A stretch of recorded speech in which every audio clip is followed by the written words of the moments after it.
Welcome to my channel, Learn with Teacher Ali. Hello children! Today, we are going to learn about synonyms and antonyms. If you are ready, let's get started!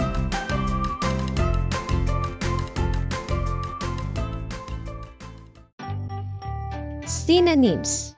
Synonyms are words that have similar meanings. Examples are small, tiny. Children, could you please read it again?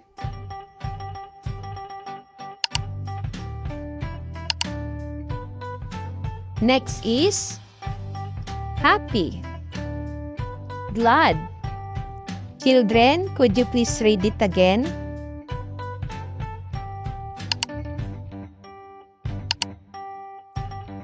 Next is large, big. Children, could you please read it again?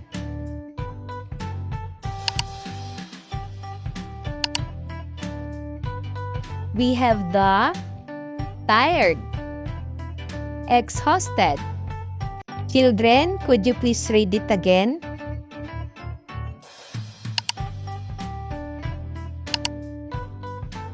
Another example is loud, noisy. Children, could you please read it again?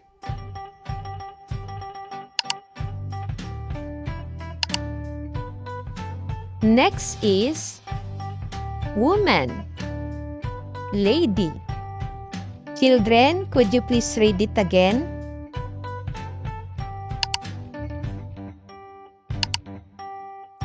Next is child, kid.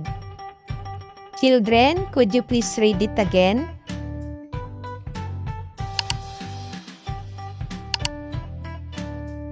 Another example is angry, mad. Children, could you please read it again?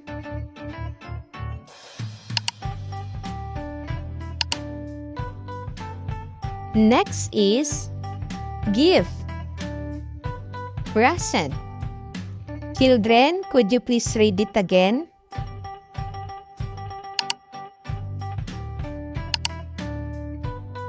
Next is fast, quick.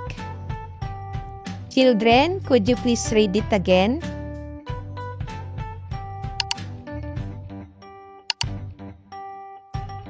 Another example is see, look. Children, could you please read it again?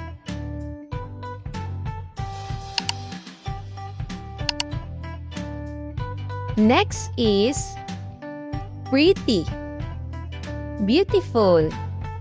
Children, could you please read it again?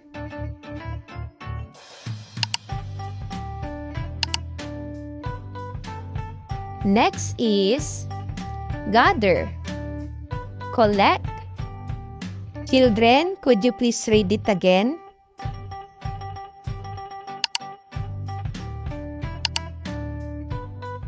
Another example is winner, victor. Children, could you please read it again?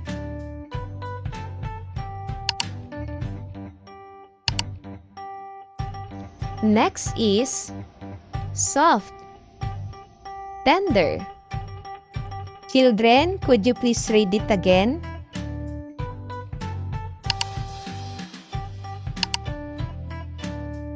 It's quiz time!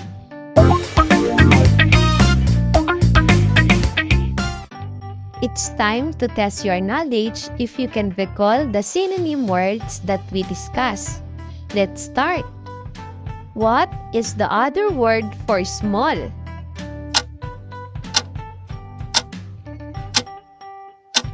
Children, another word for small is tiny. What is the other word for happy?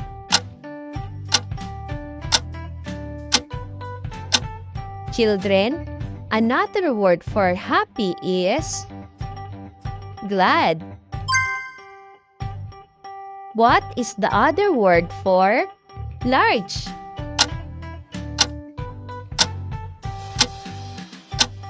Children, another word for large is big. What is the other word for tired?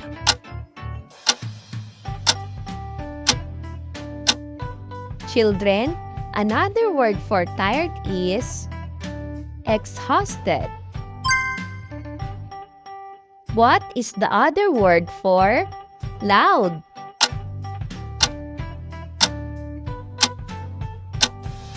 Children, the other word for loud is noisy.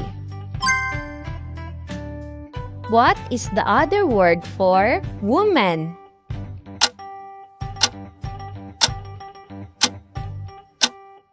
Children, the other word for woman is lady.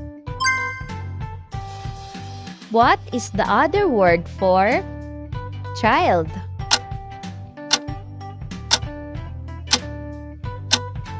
Children, the other word for child is kid.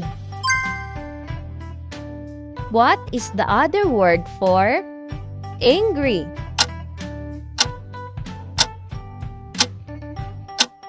Children, the other word for angry is mad.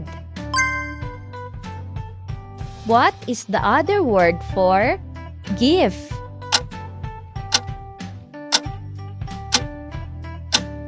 Children, the other word for gift is present.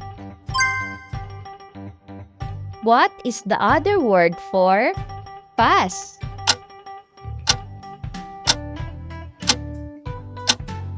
Children, the other word for fast is quick.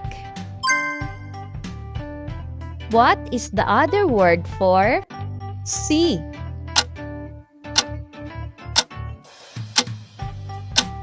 Children, the other word for see is look. What is the other word for pretty?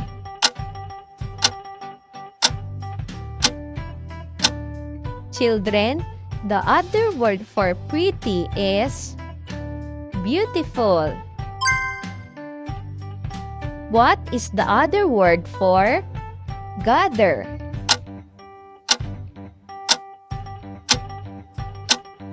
Children, the other word for gather is collect.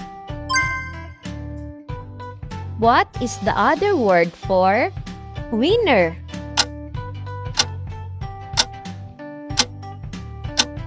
Children, the other word for winner is victor.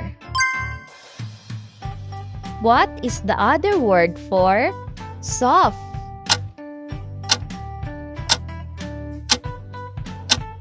Children, the other word for soft is tender. Great job, everyone! Now, let's proceed to our next topic. Antonyms. Antonyms are words that have opposite meanings. Examples are fast, slow. Children, could you please read it again?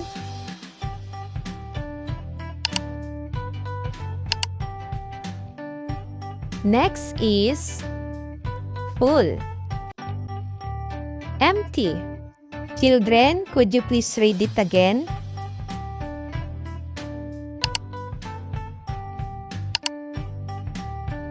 Next is up, down. Children, could you please read it again?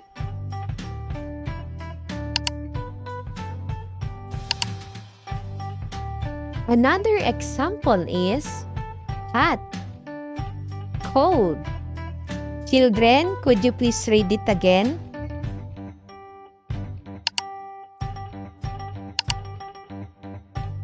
Next is fat, thin. Children, could you please read it again?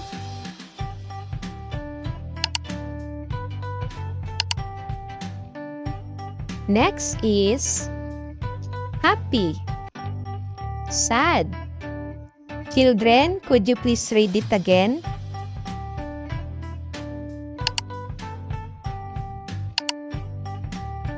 Another example is close, open. Children, could you please read it again?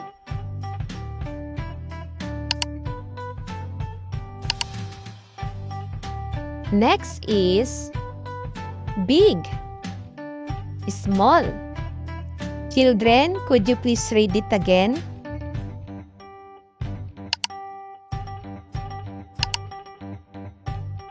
We have also the long, short.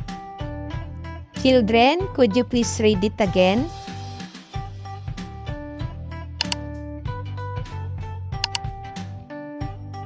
Another is yes, no. Children, could you please read it again?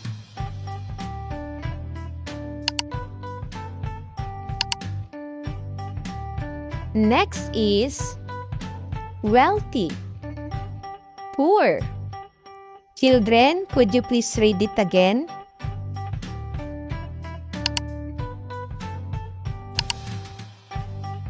Another example is left, right. Children, could you please read it again?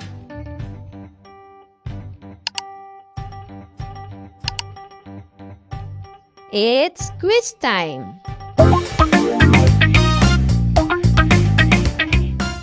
It's time to test your knowledge if you recall the antonym words that we discussed. Let's start. What is the opposite word for fast? That's right. Slow is the opposite word for fast. What is the opposite word for full?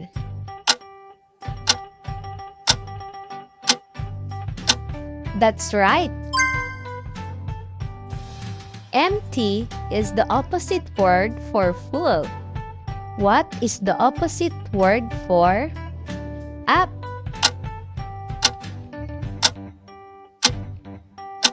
That's right. Down is the opposite word for up. What is the opposite word for hat?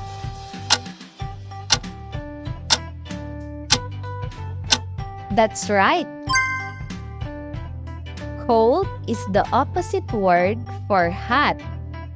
What is the opposite word for fat?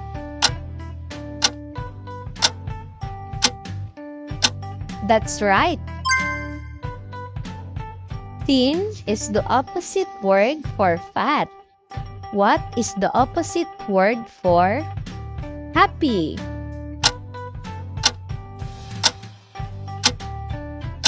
That's right. Sad is the opposite word for happy. What is the opposite word for close?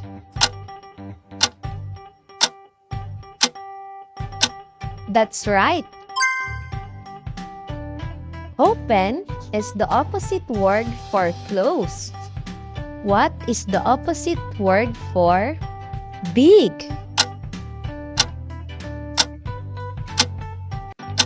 That's right. Small is the opposite word for big.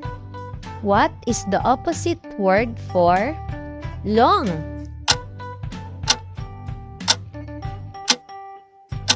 That's right. Short is the opposite word for long. What is the opposite word for yes? That's right. No is the opposite word for yes. What is the opposite word for wealthy?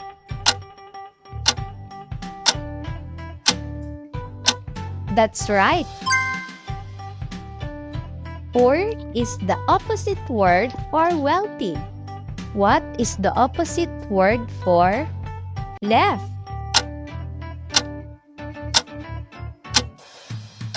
That's right. Right is the opposite word for left. Great job, everyone! You are now able to determine the synonyms and antonyms of the words. Also, thank you for watching. Don't forget to like, share, and click the subscribe button for you to be updated on our latest videos. Until our next lesson, goodbye!